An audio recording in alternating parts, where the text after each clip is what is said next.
शिवसेना, भाजपा आणि राष्ट्रवादी यांच्या हातमिळवणीमधून स्थापन झालेली महायुती आता जागा वाटपाच्या मुद्द्यावरून तुटण्याच्या मार्गावर आहे।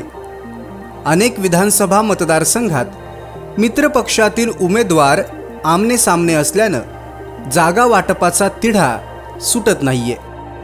जागा वाटपात कमी जागा देऊन अजित पवार यांना डावललं जातंय असं सुद्धा चित्र दिसतंय। एकनाथ शिंदे 90 जागांसाठी आग्रही आहेत, तर भाजपाची 160 ते 170 जागा लढवण्याची सुद्धा चांगली तयारी आहे।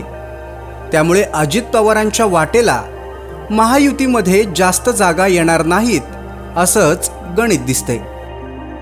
त्यामुळे आता अजित पवार यांना महायुतीमधून बाहेर पाडण्याचं हे संपूर्ण राजकारण सध्या शिजताना दिसतंय।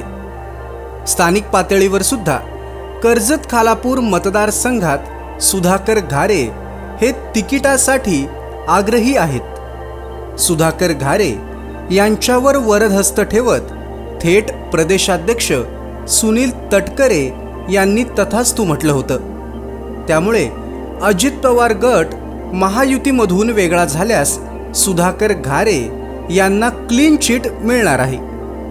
राष्ट्रवादीनं स्वतंत्रपणे निवडणूक लढवल्यामुळे कर्जत खालापूरमध्ये सुधाकर घारे यांनाच उमेदवारी मिळेल आणि आम्ही पक्षाच्या चिन्हावरच निवडणूक लढणार हा आशावाद प्रत्यक्षात उतरेल। येत्या काळात राष्ट्रवादी काँग्रेस महायुतीमधून बाहेर पडल्यास सुधाकर घारे मोठं शक्ती प्रदर्शन करणार एवढं मात्र नक्की।